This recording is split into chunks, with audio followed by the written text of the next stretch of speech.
नमस्कार दोस्तों, स्वागत है आपका हमारे चैनल अरावली पाठशाला पर। आज है अपने 49 डेज चैलेंज का डे 6। हम पिछले 5 दिनों से लगातार आपके लिए ऑप्शनल क्वेश्चन की एक सीरीज लेके आ रहे हैं, जिसके अंदर प्रतिदिन आपको 18 ऑप्शनल क्वेश्चन तैयारी के रूप में हल करवाए जा रहे हैं। आज उसका छठा दिन है। जैसा कि हमने आपको कहा था कि जैसे ही अपने 6 दिन तक ये क्लास चलेगी, 7वें दिन आपको प्रैक्टिस के लिए एक प्रैक्टिस सेट हमारे ऐप अरावली अकेडमी पर अवेलेबल कराया जाएगा।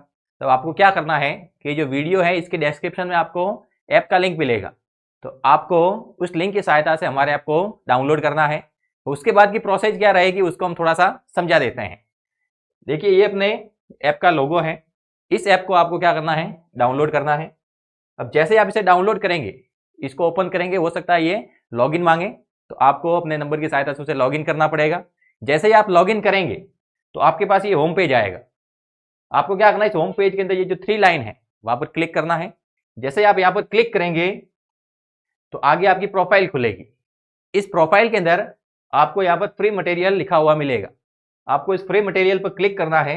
जैसे ही आप इस पर क्लिक करेंगे तो आपके पास फ्री मटेरियल का ये वाला पोर्शन खुलकर सामने आएगा, जिसके अंदर आप टेस्ट पर जाएंगे तो यहां पर आपको प्रैक्टिस सेट के रूप में एक पेपर मिलेगा।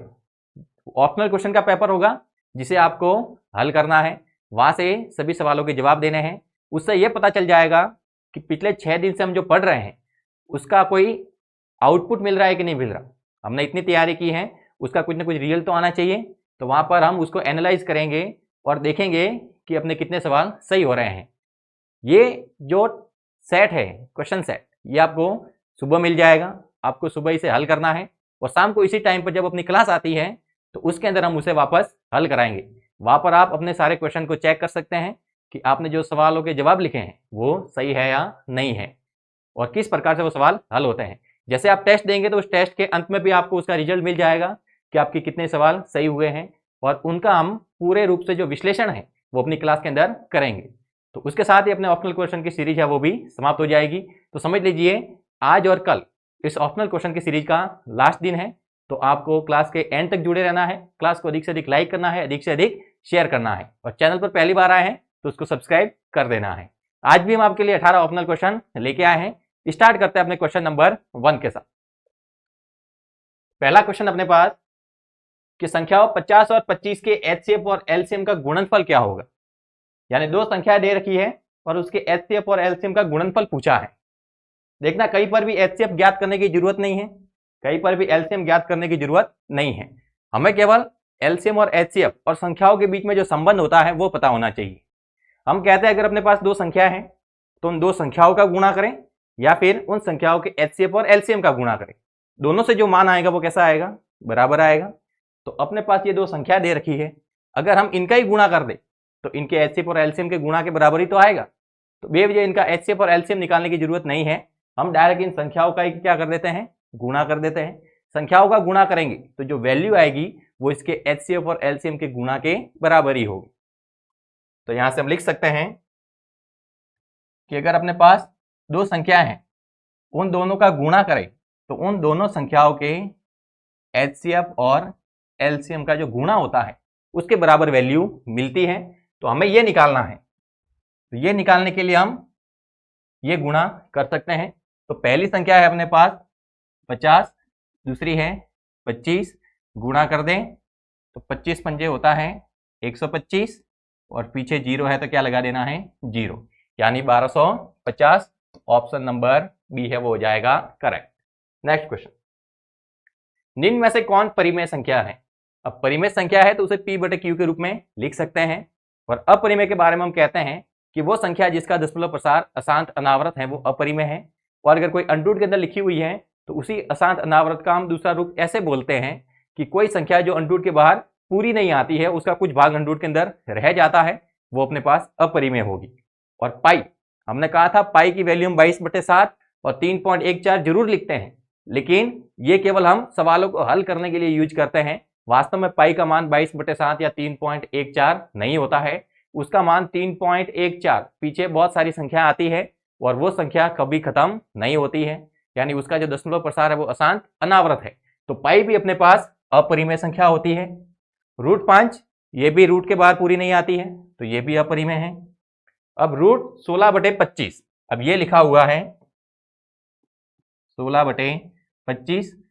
अब रूट 16 की बात करें तो रूट 16 तो होता है अपने पास 4 और रूट 25 होता है 5, यानी यहां से हमें ये मान मिलेगा। और ये p/q के रूप में लिखा हुआ है। कौन सा रूप है ये? p/q, और p/q है वो परिमेय संख्या का मानक रूप होता है, यानी ये अपने पास क्या हो जाएगी? परिमेय संख्या। अगली वाली संख्या अगर आप चेक करना चाहे तो कर सकते हैं। 3√2 बटे में क्या आ जाएगा? 2। तो ये भी अपने पास क्या है? अपरिमेय संख्या है, क्योंकि इसके अंदर रूट 2 लिखा हुआ है, जो कि अंडर रूट के बाहर कभी भी पूरा नहीं आएगा। तो यहां से ऑप्शन नंबर सी है वो हो जाएगा करेक्ट। अगला क्वेश्चन, द्विघात बहुपद 6x² - 7x - 3 के शून्यक होंगे। द्विघात बहुपद दिया है तो यहां से शून्य कितने निकलेंगे? 2। जितनी चर की अधिकतम घात वही बहुपद की घात, और उसी संख्या में शून्यक भी निकलेंगे। तो यहां पर हमें इसके शून्यक ज्ञात करने हैं।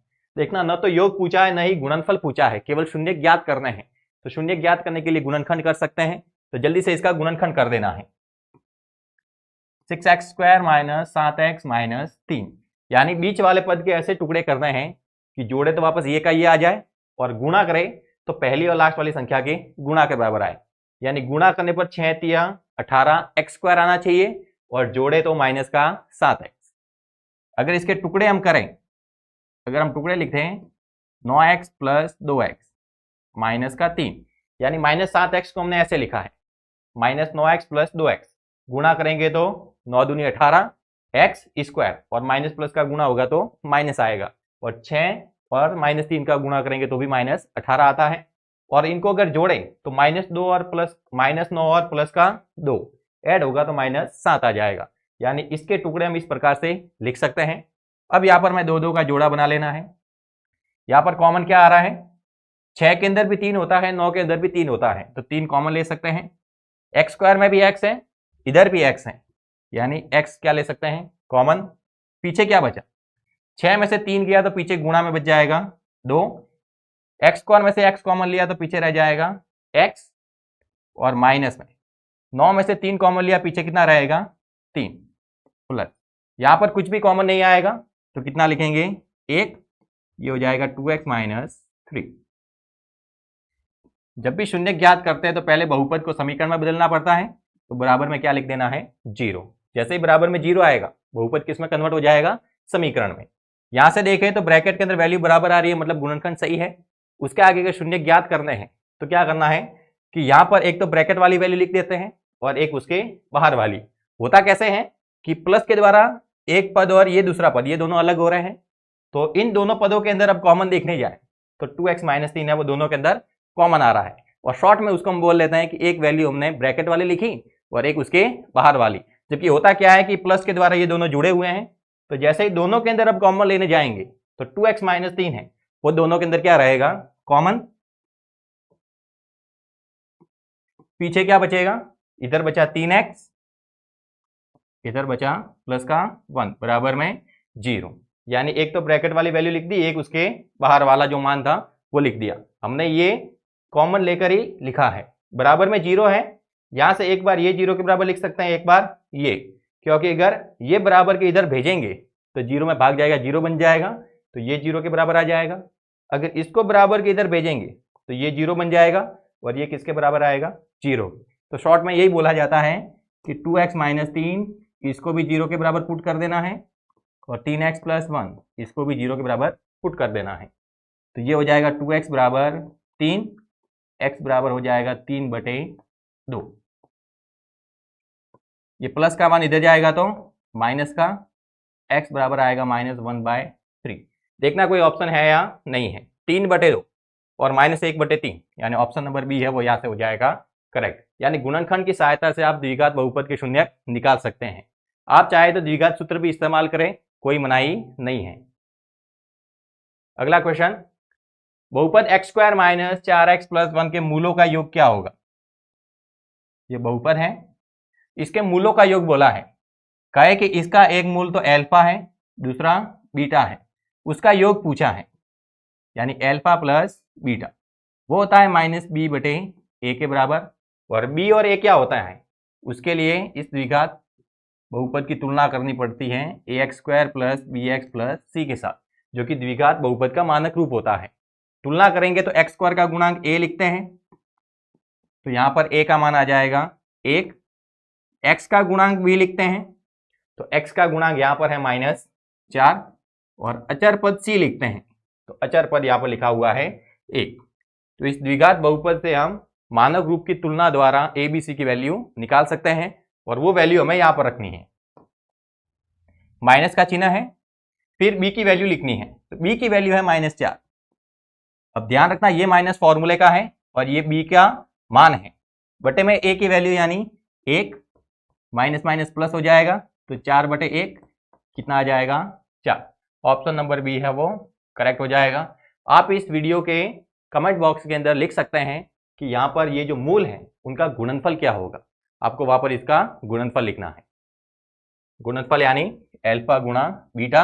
अब ये किसके बराबर होता है उसका फॉर्मूला आपको आना चाहिए।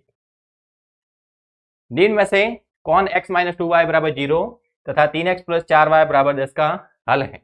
यानी यहाँ पर हमें कुछ पॉइंट दिए हुए हैं।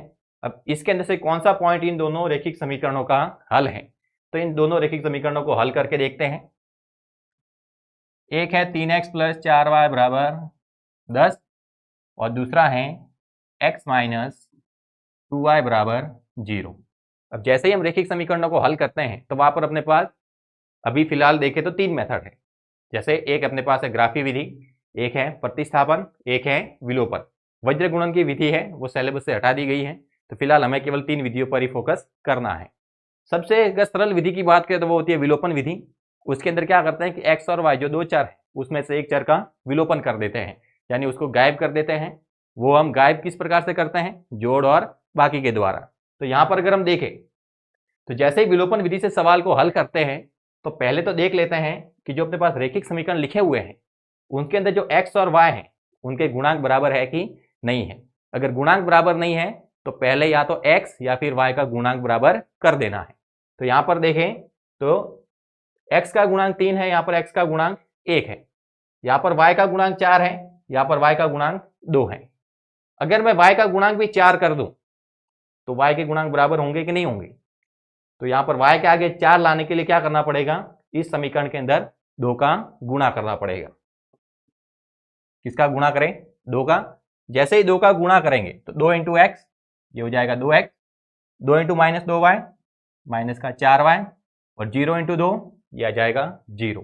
यानी एक समीकरण अपने पास ये हो गया, दूसरा समीकरण ये हो गया। अब देखना दोनों चर के अंदर से एक चर का गुणांक बराबर कर दिया है। अब जो गुणांक बराबर है उनके चिन्ह देख लेने हैं। अगर समान चिन्ह है तो एक समीकरण में से दूसरा समीकरण घटा देना है, और विपरीत चिन्ह है तो जोड़ देना है। यहां पर देखें तो जो चिन्ह है वो विपरीत है, यानी दोनों समीकरणों को जोड़ देंगे। अब जैसे ही इनको जोड़ेंगे तो 3x + 2x, एक समीकरण ये है, एक समीकरण ये है। 3x और 2x जोड़ा तो कितना आ गया 5x, 4y और -4y जोड़ा तो आ गया 0, और 10 और 0 को ऐड किया तो आ गया 10, यानी 5x बराबर मिल जाएगा 10। x की वैल्यू 10/5, x बराबर आ जाएगा 2। x बराबर कितना आया 2। अब यहाँ पर देखें तो जो बिंदु है उसमें आगे वाला पॉइंट x का है, पीछे वाला y का है, यानी x की वैल्यू 2 यहाँ पर भी आ रही है, यहाँ पर भी आ रही है। यहाँ पर वैल्यू नहीं है, यानी 2 ऑप्शन तो हो गए यहाँ पर कैंसल। अब y का मान भी चाहिए, तो x की वैल्यू चाहे तो समीकरण 1 में रखें या फिर 2 में, या फिर ये जो पहले समीकरण 2 का रूप था उसके अंदर रखेंगे तो भी y की वैल्यू आ जाएगी। तो x का मान समीकरण 1 में रखकर देखते हैं। हो जाएगा 3 × 2 + 4y और बराबर में आ जाएगा 10। 3 × 2 हो जाएगा 6 + 4y = 10। प्लस का 6 इधर आएगा तो माइनस का, तो 10 - 6 ये हो जाएगा 4। तो y बराबर 4/4 कितना आ जाएगा 1, यानी जो पॉइंट होगा वो होगा 2,1, यानी ऑप्शन नंबर ए है वो करेक्ट हो जाएगा। आप यहां से अगर चेक करना चाहते हैं तो चेक भी कर सकते हैं कि ये x और y की वैल्यू यहाँ पर समीकरण में रखें, ये समीकरण को संतुष्ट करेंगे। जैसे x की जगह 2 रखा, y की जगह 1 रखा, तो ये बन जाएगा 2 - 2 0 आ जाएगा, यानी ये वाली जो वैल्यू है वो सही है। इस समीकरण के अंदर भी चेक कर सकते हैं कि x की जगह 2 रखना है, यानी 3 इंटू 2 6 प्लस 4 इंटू 1 4 हो जाएगा, तो 6 प्लस 4 कितना आएगा 10, यानी ये वाला पॉइंट है वो इसको संतुष्ट कर रहा है, यानी 2,1 इन दोनों रैखिक समीकरणों का हल होगा। तो हम विलोपन, प्रतिस्थापन या ग्राफीय विधि किसी की सहायता से भी हल ज्ञात कर सकते हैं। अगर आप चाहें तो डायरेक्ट ऑप्शन से भी चेक कर सकते हैं, उसके लिए आपको ये चारों ऑप्शन इनके अंदर रखकर देखना होगा कि कौन सा पॉइंट है वो इन दोनों रैखिक समीकरणों को सेटिस्फाई करता है। 2x माइनस 3y बराबर 2, उसका जो आलेख है उस पर 4 k एक बिंदु है, तो k का मान क्या होगा, तो k का मान क्या होगा, हमें k की वैल्यू निकालनी है। 2x माइनस 3y बराबर 2, इसका अगर हम ग्राफ बनाते हैं तो अपने पास एक पॉइंट आता है 4 k, ये जो पॉइंट है वो इस ग्राफ के ऊपर है, ये ग्राफ के ऊपर है मतलब ये वाला पॉइंट उस ग्राफ को सेटिस्फाई कर रहा है। अब ग्राफ को सेटिस्फाई कर रहा है मतलब अगर ये वाले पॉइंट के अंदर x और y के जो मान है वो इस रैखिक समीकरण में पुट करें तो ये उसको सेटिस्फाई कर लेगा। तो आगे वाला जो मान है वो x का है, पीछे वाला y का है, ये मान इस रैखिक समीकरण में रखने हैं, तो हो जाएगा 2 इंटू एक्स की जगह 4 माइनस 3 इंटू वाई की जगह k बराबर आ जाएगा 2 इंटू 4 8 माइनस 3 के बराबर 2, प्लस का 8 इधर आएगा तो माइनस का, तो ये हो जाएगा 2 माइनस 8, माइनस 3 के बराबर आ जाएगा माइनस का 6, माइनस से माइनस कट गया तो के बराबर आएगा 6/3, भाग दिया तो आ गया के का मान 2, यानी ऑप्शन नंबर बी है वो यहां से हो जाएगा करेक्ट। अगला सवाल, एक समबाहु त्रिभुज एबीसी की भुजा 2a है तो इसकी ऊंचाई कितनी होगी।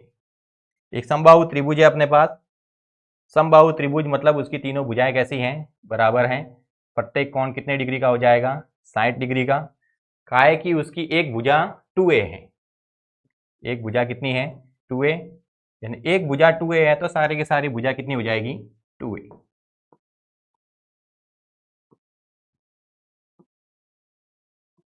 सभी भुजाएं कितनी हैं 2a, इसकी ऊंचाई पूछी है, तो जो भी इसका शीर्ष है वहां से सीधा लंबवत नीचे की ओर आना है, तो यहां से अगर सीधा नीचे की ओर जाए तो ये उसकी क्या हो जाएगी ऊंचाई, यहाँ पर जो कोण बनेगा वो कितने डिग्री का होगा 90 का, आप इधर भी 90 कह सकते हैं इधर भी 90 कह सकते हैं, क्योंकि जो लाइन है वो स्ट्रेट लाइन है 180 का कोण बनाएगी, तो इधर भी 90 का कोण बनेगा इधर भी 90 का।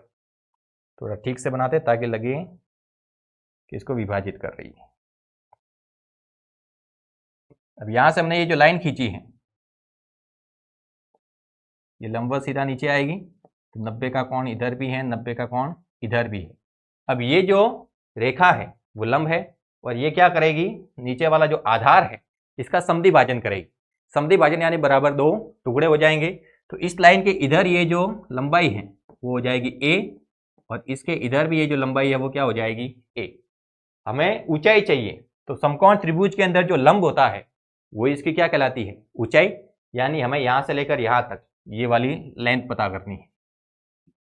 अगर इसको हम h कहें तो देखते हैं कि समकोण त्रिभुज बन रहा है जिसके अंदर जो कर्ण है वो 2a है, आधार है वो a है और लंब का मान ज्ञात करना है। अगर पाइथागोरस प्रमेय लगा दे, क्या लगा रहे पाइथागोरस प्रमेय, पाइथागोरस प्रमेय में लिखते हैं कर्ण स्क्वायर बराबर आधार स्क्वायर प्लस लंब स्क्वायर, कर्ण की जगह कितना आ जाएगा 2a, तो 2a का स्क्वायर, आधार की जगह क्या आ जाएगा a का स्क्वायर, लंब की जगह क्या आ जाएगा h यानी h का स्क्वायर, 2a का स्क्वायर हो जाएगा 4a स्क्वायर बराबर a square plus h square, plus का a स्क्वायर इधर जाएगा तो माइनस का, तो 4a स्क्वायर में से a स्क्वायर गया तो 3a स्क्वायर बराबर h स्क्वायर, स्क्वायर हटाएंगे तो ऊपर क्या आ जाएगा अंडर रूट, यानी 3a स्क्वायर के ऊपर अंडर रूट। अब अंडर रूट 3 तो बाहर नहीं आता लेकिन a स्क्वायर से a आ जाएगा बाहर, यानी हाइट है वो आ गई अंडर रूट 3a, यानी ऑप्शन नंबर बी है वो हो जाएगा करेक्ट। अगला सवाल, वापस कहा है कि समबाहु त्रिभुज में एक समबाहु त्रिभुज दिया हुआ है एबीसी, उसके अंदर कहा है कि एडी लंब बीसी, कि एडी क्या है, बीसी पर लंब है, तब ए बी स्क्वायर बटे ए डी स्क्वायर की वैल्यू कितनी होगी। यानी वापस हमें एक समबाहु त्रिभुज ड्रॉ करना है। इसका नाम है ए बी सी।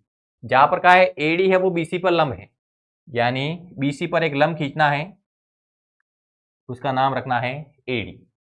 कहा है ए बी स्क्वायर बटे ए डी स्क्वायर का मान क्या होगा। ए बी स्क्वायर यानी इस कर्ण का स्क्वायर बटे में एडी स्क्वायर, बटे में क्या आ जाएगा, एडी का स्क्वायर। ये सवाल हमने इसके साथ में इसलिए रखा है ताकि आप यहां से वैल्यू लिख सकते हैं, क्योंकि समबाहु त्रिभुज के अंदर यही वाला कॉन्सेप्ट रहता है। तो सेम यही से हम अनुपात लिखते हैं।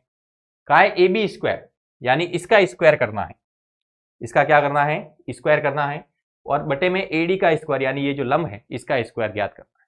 अगर मैं कहूं कि इसकी ये वाली भुजा x है, तो ये वाली भुजा भी कितनी होगी, x होगी, और ये वाली भुजा भी कितनी होगी, x। तो यहां से ये वाली भुजा कितनी आ जाएगी, x/2, और ये वाली भी क्या आ जाएगी, x/2। तो आप AD की लंबाई ज्ञात कर सकते हैं। वापस वो का वो कॉन्सेप्ट यहाँ पर भी, अगर आप यहाँ पर x की जगह 2a लिखते हैं तो भी कोई गलत नहीं है, हम वो 2a से भी बताएंगे कैसे आता है। अगर आप x रख रहे हैं, कि जैसे आपके पास ये वाला सवाल नहीं था, डायरेक्ट आपको ये वाला सवाल ही पूछा है, तब तो आप x ही मानेंगे। तो अगर हमने इसको x माना है तो ये x/2 होगा, ये भी x/2, तीनों भुजाएं कितनी आएगी, x। यहां से हमें ये लंब की पहले लंबाई ज्ञात कर देनी है। एडी की लंबाई ज्ञात करेंगे वापस पाइथागोरस प्रमेय, कर्ण स्क्वायर बराबर आधार स्क्वायर प्लस लंबी स्क्वायर। तो कर्ण की जगह आ जाएगा x, तो x का स्क्वायर, आधार की जगह आ जाएगा अपने पास x/2, यानी हो जाएगा x स्क्वायर बटे 4, प्लस लंब का स्क्वायर, लंब क्या है, एडी है, तो ये हो जाएगा एडी स्क्वायर। x स्क्वायर बटे 4 प्लस का है उधर जाएगा तो माइनस का, तो x square minus x square बटे 4 बराबर आ जाएगा एडी स्क्वायर। एलसीएम लेकर हल करें तो 4x square minus x square, 3x square बटे में 4, ये आ गया अपने पास एडी का स्क्वायर। एडी का मान निकालने की जरूरत नहीं है, हमें केवल एडी स्क्वायर चाहिए था, तो हमने एडी स्क्वायर की वैल्यू निकाल दी। और एक चाहिए हमें ए बी स्क्वायर, तो ए बी का मान हमें पता है x है, तो ए बी स्क्वायर आ जाएगा x का स्क्वायर। तो यहां से अनुपात लिखते हैं, याद करना है ए बी स्क्वायर बटे में ए डी स्क्वायर।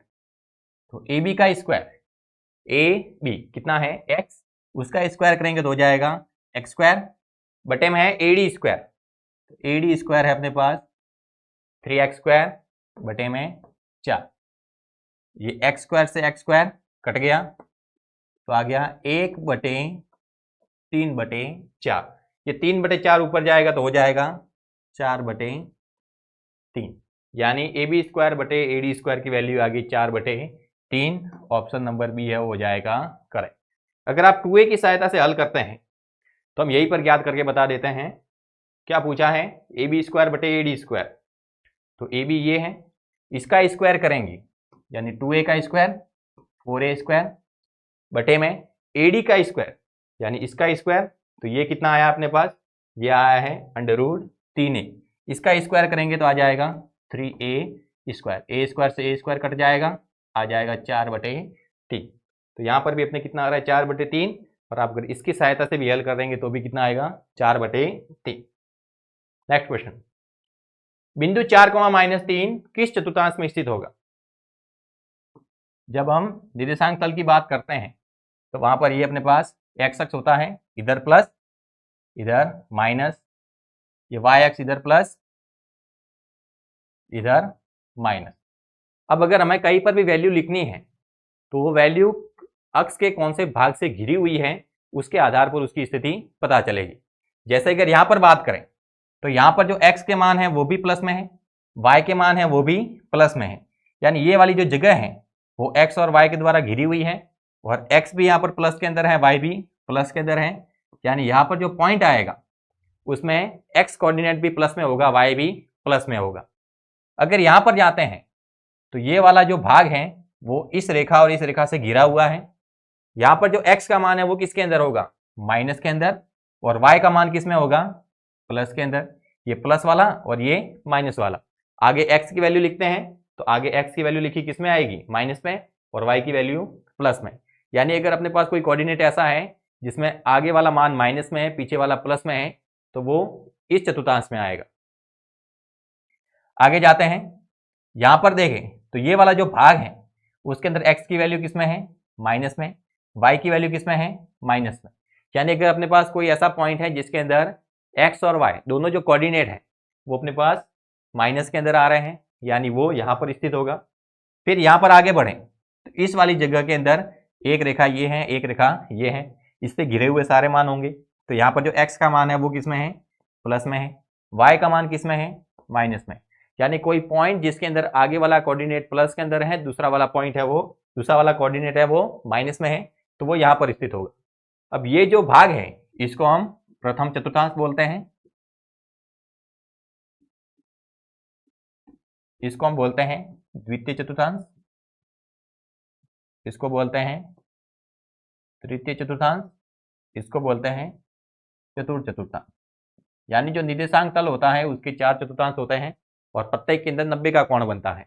यहां से यहां तक पूरा देखें तो 360 होगा, तो 360 के 4 भाग हुए, यानी चतुर्थांश के अंदर कितना कोण बन गया, 90 का 360 का चौथा भाग।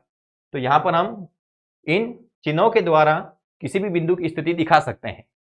जैसे 4, -3, यानी जो पहला कोऑर्डिनेट है x कोऑर्डिनेट वो प्लस के अंदर है, y कोऑर्डिनेट माइनस के अंदर है। तो प्लस माइनस कौन से चतुर्थांश के अंदर आते हैं, देखते हैं, तो वो अपने पास चौथे चतुर्थांश के अंदर है। यानी यहां से ऑप्शन नंबर डी है वो क्या हो जाएगा, करेक्ट। तो इस प्रकार से आपको एग्जाम के अंदर दूसरे जो पॉइंट हैं उसके लिए भी चतुर्थांश पूछा जा सकता है। तो आपको इस प्रकार के सवाल भी तैयार रखना है। आगे बढ़ते हैं, लिखा है यदि साइन थीटा बराबर कॉस थीटा हो तो थीटा का मान क्या होता है। वैसे आप ऑप्शन की सहायता से भी जवाब दे सकते हैं कि साइन थीटा और कॉस थीटा ये दोनों बराबर कब होते हैं, जब हम साइन और कॉस के मान देखते हैं प्रथम चतुर्थांश में, तो जब उनको ध्यान से देखते हैं तो अपने पास 45 डिग्री पर दोनों के मान बराबर दिखाई देते हैं। जैसे 0 पर साइन में देखें तो 0 है, कॉस में 90 है, बराबर नहीं आएगा।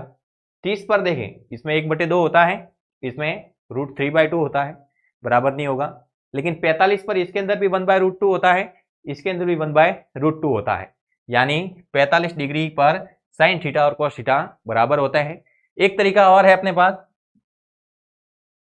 कि अगर साइन थीटा बराबर कॉस थीटा लिखा हुआ है, अगर इसके गुणा में 1 समझे तो कॉस थीटा गुणा में है, उधर जाएगा तो भाग में, तो ये आ जाएगा साइन थीटा बटे कॉस थीटा बराबर में आ जाएगा 1। साइन बटे कॉस क्या होता है, tan, तो tan थीटा की वैल्यू 1 है, तो थीटा बराबर कितना आ जाएगा, 45, क्योंकि tan थीटा बराबर 1 की जगह लिख सकते हैं tan 45 डिग्री। तो थीटा की जगह कितना लिखा हुआ है, 45। आप चाहे तो कॉस को इधर भेजकर कॉट में भी चेंज करें, क्योंकि tan 45 और कॉट 45 दोनों की वैल्यू भी कितनी आती है, 1 आती है। अगला सवाल, यदि h1 तथा h2 ऊंचाई के दो मीनार के पादों को जोड़ने वाली रेखा के मध्य बिंदु पर मीनारों द्वारा क्रमशः 60 और 30 का कोण बनता है, तो h1 अनुपात h2 क्या है। यानी दो अपने पास मीनार हैं, दो अपने पास क्या है, मीनार है, उनकी हाइट है h1 और h2। क्या है कि अगर दोनों मीनारों के पाद बिंदु को जोड़े तो जो मध्य बिंदु है वहां पर मीनारों द्वारा 60 और 30 का कोण बनता है। कितने का कोण बनता है, 60 और 30 का। मध्य बिंदु मतलब बीच वाली दूरी तो बराबर है, जो पॉइंट है वो बिल्कुल दोनों मीनारों के बीच में है। तो 1 से 60 का कोण बन रहा है, 1 से 30 का बन रहा है। इसका मतलब ये हुआ एक मीनार की हाइट ज्यादा है, एक मीनार की हाइट कम है। ज्यादा हाइट है तो उसको देखने के लिए गर्दन को ज्यादा ऊपर करना पड़ेगा, कम हाइट है तो गर्दन को कम ऊपर करेंगे। तो यहाँ पर हमें दो मीनार बनानी है और इन उन्नयन कोण की सहायता से हम ये कह सकते हैं कि दोनों मीनारों की हाइट है वो अलग अलग है। जैसे एक मीनार की हाइट अपने पास ये है, तो दूसरी मीनार है उसकी हाइट है वो छोटी हो जाएगी। इसके मध्य बिंदु पर अगर बात करें तो जो उन्नयन कोण है वो एक 60 है और एक 30 है। अब यहां पर अगर हम खड़े हैं, एक मीनार का शिखर ये है, एक मीनार का शिखर ये है, यहां से खड़े होकर इसको देखेंगे तो गर्दन को ज्यादा ऊपर करना पड़ेगा, यानी यहां पर जो उन्नयन कोण है उसका मान क्या होगा, ज्यादा होगा। तो यहां पर आ गया 60 डिग्री। अगर यहां पर बात करें तो इसके शिखर को देखने के लिए गर्दन को कम ऊपर करना पड़ेगा, तो यहां पर कोण आ जाएगा 30 डिग्री। ठीक है, हमें H1 और H2 का अनुपात चाहिए। अब पहले 60 डिग्री का कोण दिया गया है, क्रमशः कहा है, क्या बोला है, क्रमशः, मतलब H1 के लिए जो कोण बन रहा है वो 60 डिग्री है, H2 के लिए जो कोण बन रहा है वो 30 डिग्री है। तो ये 60 का कोण कौन से मीनार के सापेक्ष बन रहा है, इस मीनार के सापेक्ष, तो ये हो जाएगा अपने पास H1 और ये आ जाएगा अपने पास H2। ठीक है, ये जो दूरी है वो दोनों जगह बराबर है क्योंकि ये मध्य बिंदु है। तो अगर ये वाला x है तो ये वाला भी क्या हो जाएगा x। यहां से हमें H1 बटे H2 चाहिए, यानी पहले H1 की वैल्यू निकाल देते हैं। तो यहां पर देखना, ये 90 का कोण होगा, ये भी 90 का कोण होगा। तो ये वाली कर्ण है, इन दोनों में से किसी को आधार किसी को लंब ले सकते हैं, यानी H और X है वो लंब और आधार के द्वारा आपस में जुड़े हुए हैं। तो लंब और आधार का अगर हम अनुपात देखें तो वो tan होता है। तो पहले इसके लिए देखते हैं कि tan थीटा बराबर लंब बटे आधार। थीटा की वैल्यू कितनी है, थीटा का मान है इसके लिए 60 डिग्री, इसकी जगह आ जाएगा 60। लंब का मान H1, आधार का मान X, और tan साइड कितना होता है, tan साइड होता है √3, ये आ जाएगा H1 बटे X। तो H1 की वैल्यू आ गई √3x।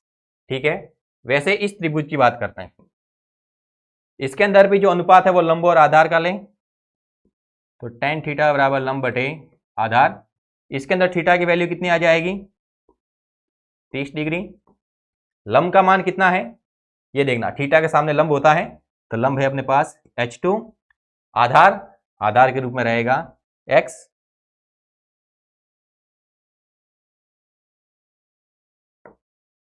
tan 30 का मान होता है 1/√3 H2/X।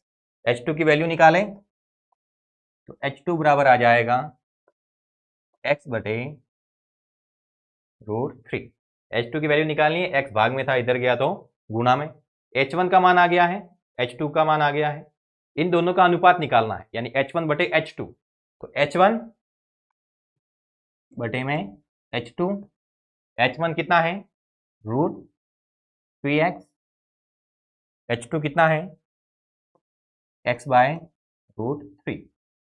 X से X कट गया, यानी यह आया √3/1/3।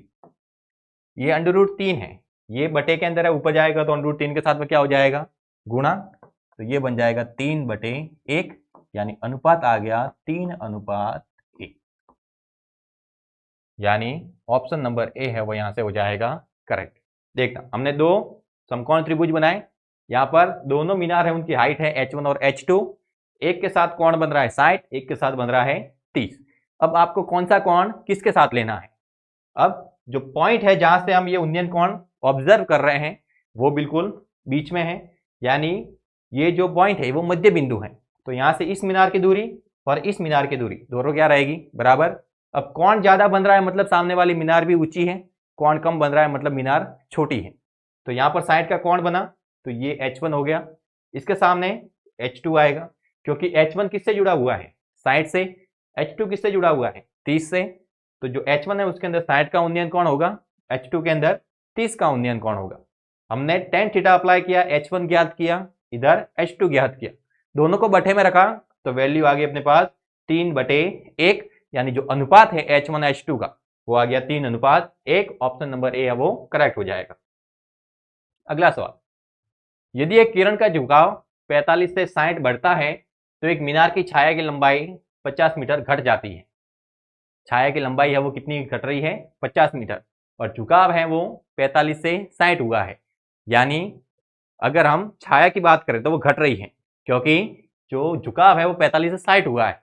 मतलब सूर्य था पहले, झुकाव 45 का था तो छाया की लंबाई ज्यादा थी, जैसे ही झुकाव है 45 से 60 हुआ, छाया है वो पास में आ गई है। कितनी पास में आई है 50 मीटर। तो मीनार की ऊंचाई मीटर में क्या होगी वो पता करनी है।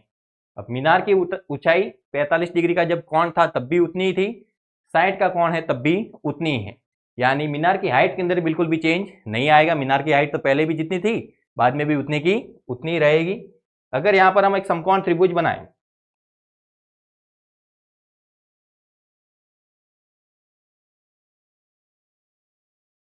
अगर एक समकोण त्रिभुज बनाएं और कहें कि यहां पर अपने पास सूर्य था, तो पहले जो किरण का झुकाव था वो 45 का था। कितने का था? 45 का। मतलब ये जो कोण बन रहा था पहले कितना था? 45। फिर 45 से बढ़कर कितना हुआ है? 60 हुआ है। अब कोण बढ़ता कब है? जब हम किसी के पास जाते हैं तो कोण बढ़ जाता है, दूर जाते हैं तो कोण के अंदर कमी आती है। तो 45 से 60 हुआ है, यानी कोण यहां से यहां पर चेंज हो गया, यानी अब यहां पर कोण बन रहा है 60 का।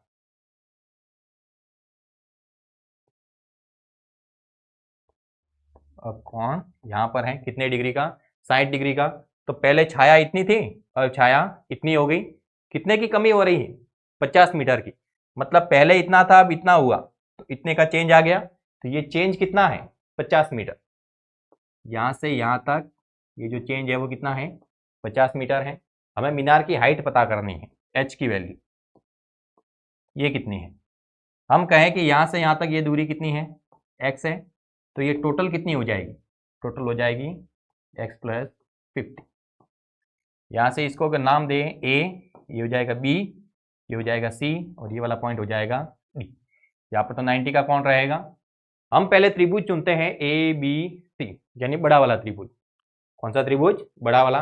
आप चाहे तो पहले छोटा वाला भी चुन सकते हैं, कि पहले या तो बड़ा वाला चूज कर लें या फिर छोटा वाला, जिसको आप चुनना चाहते हैं पहले उसको चुन सकते हैं। जैसे हमने पहले छोटा वाला ही चुना, जो ये छोटा त्रिभुज है जिसके अंदर उन्नयन कोण 60 बन रहा है, उसको चुने तो अपने सिंपल रहेगा कि एच और एक्स के बीच में रिलेशन आ जाएगा। एच और एक्स टेन थीटा अप्लाई कर सकते हैं, लंब और आधार है। टेन थीटा लंब बटे आधार। कौन सा त्रिभुज चुना है? ये छोटा वाला ए बी डी। अगर इसके अंदर थीटा की बात करें तो 60 डिग्री है। लंब का मान कितना है? एच। आधार कितना है? एक्स। टेन साइड होता है √3, यह जाएगा h बाय एक्स। भाग में है तो उधर जाएगा तो गुणा में, तो h बराबर आ जाएगा √3x।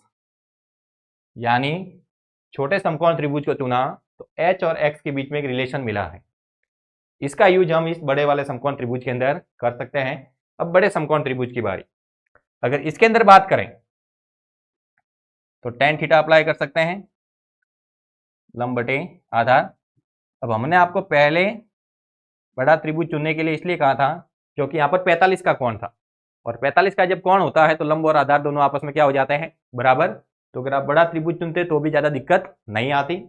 बड़े त्रिभुज के अंदर अगर टेन थीटा अप्लाई करें तो टेन 45 हो जाएगा। लंब की बात करें तो कितना है? एच। आधार अब एक्स नहीं है, आधार यहां से यहां तक पूरा हो जाएगा एक्स प्लस 50। टेन 45 एक, यह जाएगा एच बटे में एक्स प्लस 50। तो h बराबर आ जाएगा x प्लस 50। अब x की जगह हम यहां से लिख सकते हैं h बटे √3। तो ये हो जाएगा h बटे √3 प्लस 50। आप चाहे तो h को हटाकर √3x भी लिख सकते हैं, तो अपने पास x का मान आएगा, और x का मान अगर यहाँ रखेंगे तो फिर h की वैल्यू आ जाएगी। और चाहे तो डायरेक्ट यहाँ से हम x का मान निकाल सकते हैं h बटे 3। तो क्या होगा, जो सारे मान है वो h के अंदर ही आएंगे, तो हमें कहीं पर मान रखने की जरूरत नहीं पड़ेगी। यह आ गया h बटे √3। कहाँ से निकाला? यहाँ से √3 गुणा में था, उधर गया तो भाग में। तो यह आ गया h बराबर h बटे √3 प्लस 50। इस h वाले भाग को उधर लेके जा सकते हैं, तो ये बनेगा h माइनस h बटे √3 बराबर 50। एलसीएम लेंगे तो एलसीएम आ जाएगा √3। एक का भाग दिया तो √3 बार, √3 का गुना h के साथ करेंगे तो √3h माइनस √3 का भाग दिया एक बार, एक का गुना h के साथ h आ जाएगा, और ये आ गया 50। √3 भाग में है, इधर आएगा तो गुणा में, तो ये बन जाएगा अपने पास √3h माइनस h। 50 और √3 का गुणा करा दें तो ये आ जाएगा 50 √3।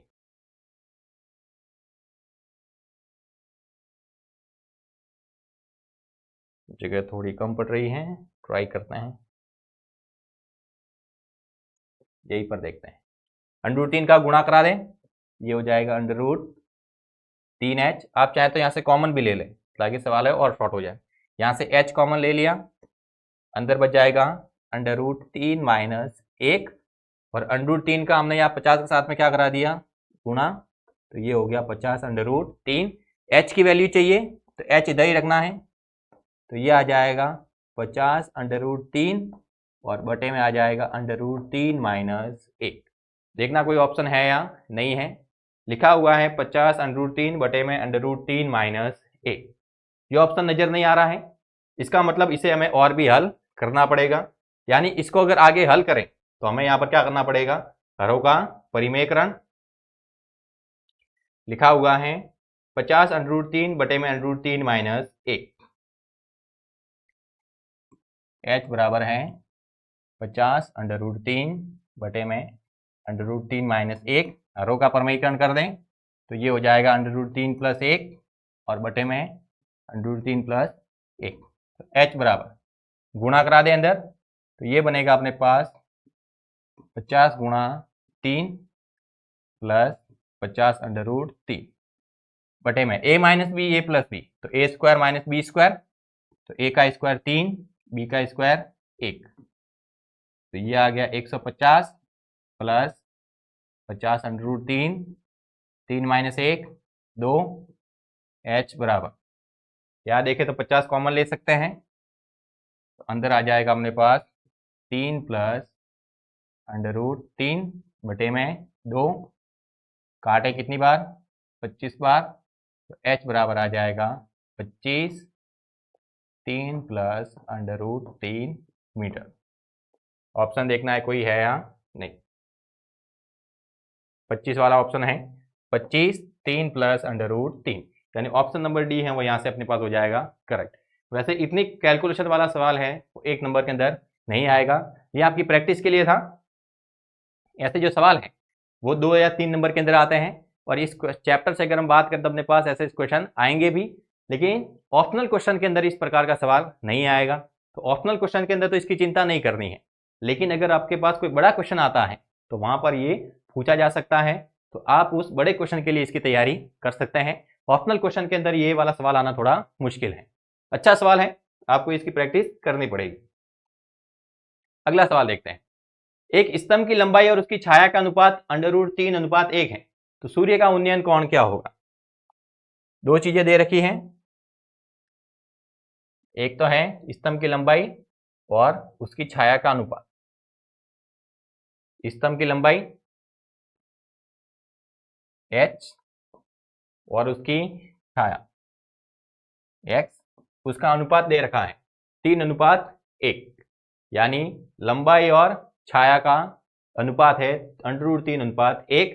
तो ये अपने पास लंब है और ये आधार है, यानी लंब बटे आधार कितना दे रखा है, अंडर रूट 3 बटे 1, और लंब बटे आधार क्या होता है, tan थीटा, और अंडर रूट 3 बटे 1 मतलब अंडर रूट 3, tan थीटा है वो अंडर रूट 3 के बराबर आ रहा है। अब tan थीटा अंडर रूट 3 के बराबर आ रहा है मतलब अंडर रूट 3 की जगह हम लिख सकते हैं tan 60, तो थीटा बराबर आ जाएगा अपने पास 60 डिग्री। स्तंभ की लंबाई h और उसकी छाया की लंबाई यानी x, इसका अनुपात दे रखा है अंडर रूट 3 अनुपात 1, तो ये है लंब और ये है आधार। तो लंब और आधार का अनुपात है 3 अनुपात 1, अंडर रूट 3 अनुपात 1, लंब बटे आधार tan होता है, और अंडर रूट 3 में 1 का भाग दिया अंडर रूट 3 आया, tan थीटा बराबर अंडर रूट 3 के बराबर है, और रूट 3 है वो tan 60 की वैल्यू होती है, तो थीटा बराबर आ जाएगा अपने पास 60 डिग्री। ऑप्शन नंबर सी है वो यहाँ से हो जाएगा करेक्ट। अगला सवाल कि अर्धवृत्त का कोण कितना होता है। जैसे जो पूरा वृत्त होता है, पूरा जो वृत्त होता है उसके अंदर कोण कितना आता है, पूरे वृत्त के अंदर जो केंद्र पर कोण बनता है वो 360 डिग्री होता है। अब ये अर्धवृत्त का कोण, अर्धवृत्त का कोण ये क्या क्या रहा है, यहाँ पर दो बातें हो सकती हैं। यहाँ पर जो इसका उत्तर है वो दो तरीके से हम बता सकते हैं कि जैसे अगर हम अर्धवृत्त की बात करें तो ये है अर्धवृत्त के अंदर कोण देखें तो जो केंद्र है वहां पर कोण होगा वो कितने डिग्री का होगा, यहाँ पर कोण होगा 180 डिग्री का। अर्धवृत्त के अंदर केंद्र पर अगर कोण देखें तो केंद्र पर कोण कितना आएगा 180 डिग्री, और अगर हम कहें कि अर्धवृत्त के अंदर व्यास द्वारा परिधि पर अगर कहीं पर कोण बनेगा तो वो कितने डिग्री का आएगा, 90 डिग्री का। जैसे ये अपने पास अर्धवृत्त है, ये इसका व्यास है, इस व्यास के द्वारा अगर इस वाले पॉइंट पर हम कोण बनाएंगे तो यहां पर जो कोण बनेगा वो कितने डिग्री का होगा, 90 डिग्री का। तो यहां पर पूछा है अर्धवृत्त का कोण कितना होता है, तो अर्धवृत्त का कोण है वो हम लिखेंगे 180 डिग्री। लेकिन अगर व्यास द्वारा अर्धवृत्त की परिधि पर बना कोण पूछे तो वो कितना कहलाएगा, 90 डिग्री। ये ध्यान रखना है, यानी अर्धवृत्त में बना कोण समकोण होता है और अर्धवृत्त का कोण कितना होता है, यानी अर्धवृत्त के केंद्र पर कोण पूछे तो केंद्र पर आ जाएगा 180 डिग्री। यहां पर आप लिख सकते हैं केंद्र पर, कहां पर, केंद्र पर। और अर्धवृत्त के अंदर अगर व्यास द्वारा कहीं परिधि पर कोण बन रहा है तो वो कितने डिग्री का होगा, वो होगा 90 डिग्री का। केंद्र पर जो कोण होगा वो आएगा 180। पूरा वृत्त है तो यहां पर कोण कितना होता है, 360 डिग्री। अगला सवाल, 30 डिग्री कोण वाले त्रिज्य खंड का क्षेत्रफल क्या होगा जिसकी त्रिज्या 8 सेंटीमीटर है, यानी त्रिज्या है वो r है, तो त्रिज्य खंड का क्षेत्रफल जो होता है थीटा बटे 360 degree into pi r square. देखते हैं तो पाई आर स्क्वायर सब जगह है तो पाई आर स्क्वायर को हल नहीं करना है, थीटा की जगह वैल्यू पुट करनी है 30 डिग्री बटे में आ जाएगा 360 degree into pi r square. 30 से काटेंगे कितनी बार कटेगा, 12 बार, यानी ये आ जाएगा पाई आर स्क्वायर बटे में 12, यानी ऑप्शन नंबर बी है वो यहां से हो जाएगा करेक्ट। अगला सवाल, दो वृत्तों की परिधि 2:3 के अनुपात में है तो उनकी त्रिज्याओं का अनुपात निम्नलिखित में से कौन सा होगा। दो वृत्त हैं, इनकी परिधियों का अनुपात है 2:3। तो जैसे परिधि है मेरे पास 2 पाई r1 अनुपात 2 पाई r2, परिधि 2 पाई r होती है तो दो त्रिज्या होगी, एक r1 और एक r2, उसका अनुपात दे रखा है 2:3, यानी 2 पाई r1 बटे 2 पाई r2 लिख सकते हैं 2/3। 2 पाई से 2 पाई कट गया, यानी r1 अनुपात r2 ये आ जाएगा 2/3, तो r1 अनुपात r2 ये बनेगा 2:3। ऑप्शन नंबर बी है वो करेक्ट हो जाएगा। यानी अगर अपने पास दो वृत्तों की परिधियों का अनुपात है और वहां से त्रिज्याओं का अनुपात पूछे तो जो परिधियों का अनुपात होगा वो का वो उनकी त्रिज्याओं का अनुपात भी आ जाएगा। और अगर क्षेत्रफल का अनुपात पूछे तो जो अपने पास त्रिज्या है उनके वर्ग कर देने हैं। जैसे यहां से पूछा होता कि परिधियां ये है, उसका अनुपात इस रूप में है, तो वहां पर उनके क्षेत्रफल का अनुपात क्या आएगा, तो क्षेत्रफल लिखते हैं पाई r1 स्क्वायर बटे में पाई r2 स्क्वायर। पाई से पाई कटता, r1 स्क्वायर बटे r2 स्क्वायर आता, तो जो त्रिज्या आती है उसका वर्ग कर देना है, तो यहां पर आ जाता 4:9। यदि एक अर्धवृत्त का परिमाप 36 सेंटीमीटर है तो इसकी त्रिज्या क्या होगी। एक अर्धवृत्त है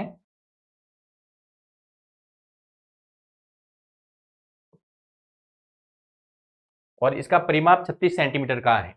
अब अर्धवृत्त का परिमाप मतलब यहां से अगर हम गिनना स्टार्ट करें तो यहां से लेकर यहां से यहां तक ये जो लंबाई है वो इसका क्या कहलाएगी, परिमाप।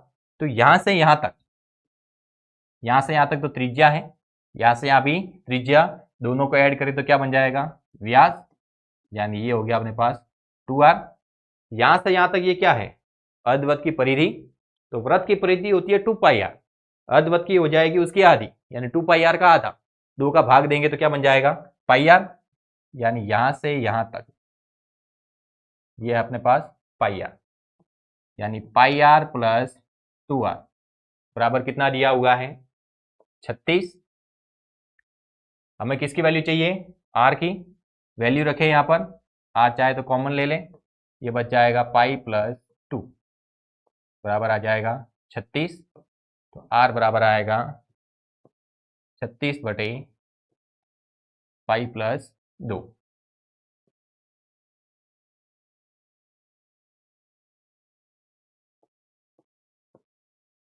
छत्तीस बटे पाई की जगह आ जाएगा 22/7 प्लस 2, एलसीएम लेकर हल कर सकते हैं, तो r बराबर आ जाएगा 36 बटे एलसीएम आ जाएगा 7, ये बन जाएगा 22 प्लस 7 दूनी 14,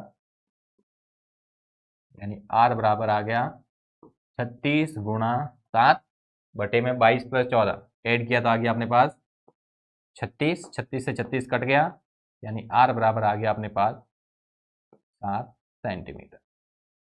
यानी ऑप्शन नंबर बी है वो यहाँ से हो जाएगा करेक्ट। तो आपको ध्यान रखना है कि जो अर्धवृत्त है उसका परिमाप क्या होता है। अर्धवृत्त का जब परिमाप देखते हैं तो नीचे वाला व्यास है उसकी बाउंड्री पर और परिधि है, तो परिधि पाई आर और जो व्यास है वो 2r, तो पाई आर प्लस 2r है वो उसके परिमाप के बराबर होगा।